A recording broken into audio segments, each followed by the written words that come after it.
making those payments, and it's a bank, or it's a Fannie Mae or Freddie Mac loan, so it's a government insured or backed loan. If you fit those criteria, then this is going to be very, very helpful, because the government is saying, they're saying we will refinance it. They're not just saying it may happen, they're saying we will. And if you want to know if you have a Fannie or Freddie loan, here on this green sheet are the websites and phone numbers for Freddie and Fannie. You can look up, put in your account number, and it'll kick out whether you have a Fannie or Freddie. It ties together. So Loan modification, where it may fit more folks. This is when you are you may be behind on your mortgage, but it's either a Fannie Mae, Freddie Mac, or it's a loan from one of the major banks who received federal bailout money. Okay, or it may be one of the banks or servicers who opts into the program. We're still waiting to see who's going to opt in, but I'll tell you, if you have a mortgage through Citibank or Bank of America, any of those large ones, they have to participate in this. So that's why this is an important program for you to understand. This will be the loan modification option is something that those, if you have a loan with one of those banks, they have to look at your information and see and kind of compute it, see if it makes sense to go through the modification. Okay, and their whole goal, the whole goal of this program is to make the loan affordable, and what that means is it's not more, I think, than either 31 or 33%.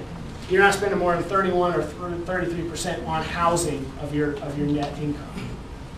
Sorry, your gross income. So they want to get it to, that's affordable. You should be spending anywhere from about a third of your income on housing costs. This modification is trying to get what you're paying every month down to that level. Okay, and so how it's working is the government's giving incentives to your bank or your lender to modify your loan. The government is saying to Citibank, if you modify, Bob's loan, we're going to give you $1,000 to do that.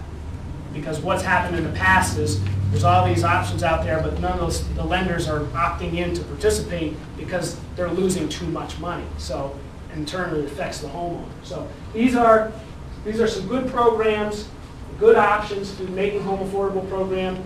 It depends on who you have your loan with, whether or not this is going to be an option for you, but it's definitely something to look into.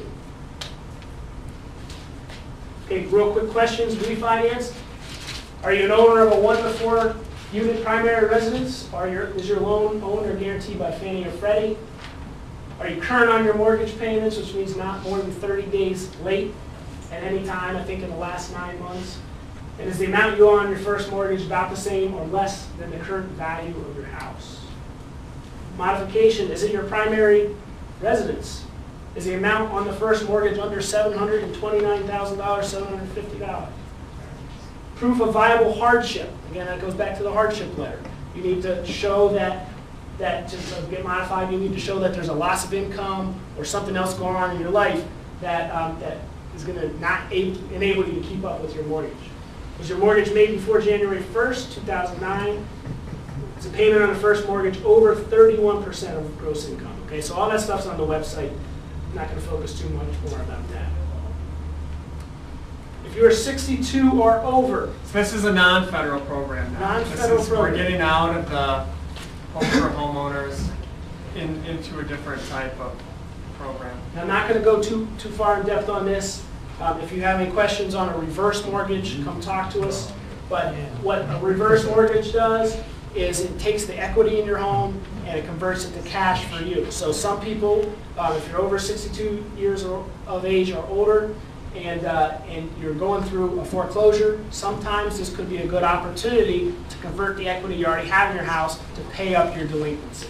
Okay, so there's a whole long list of stuff that goes along with a reverse mortgage. It's definitely not ideal for everybody. Sure.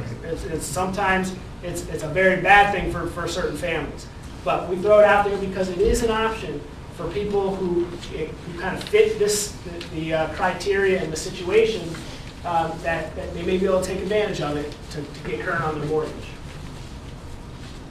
It just shows some information on how a forward mortgage works, and you have falling debt, rising equity. Reverse mortgage is the opposite. You have rising debt and falling equity in the home.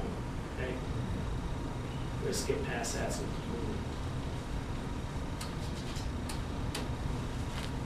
the state, I'm not going to spend too much time on these either because they're similar to the Making Home Affordable program. So now we're back to the two HEMAP programs. In HEMAP, in that world, refinance to an affordable loan. There's some brochures up here on the table about the state programs. It's basically a state program that deals with refinancing your mortgage. Okay, so a lot of the same type of requirements or guidelines as the federal program. If you're current on your mortgage, if you're at risk though of losing it, you can refinance into a loan that may fit better. It's a fixed rate and just a lot more affordable than what you have now. And one of the challenges with the real, it's for individuals with a FICO score of 620 or greater. So if you have bad credit, the real component of the HEMAP application won't qualify.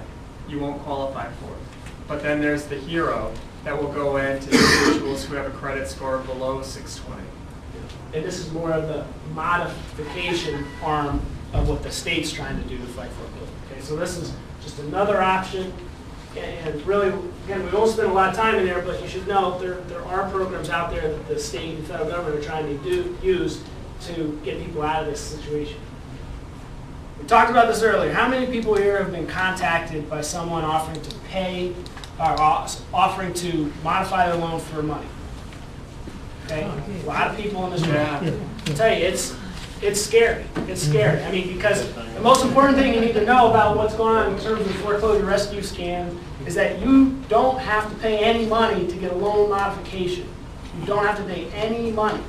There's organizations like ours. There's a lot of money has been put out by the federal government to try to make this a free service to people going through this situation.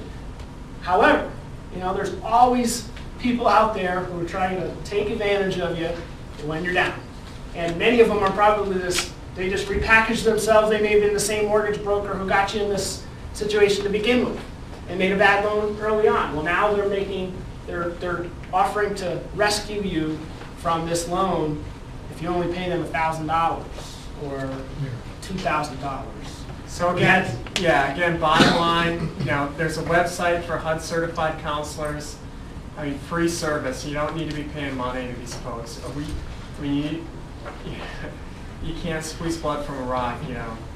It's just your money's got to go where it needs to go.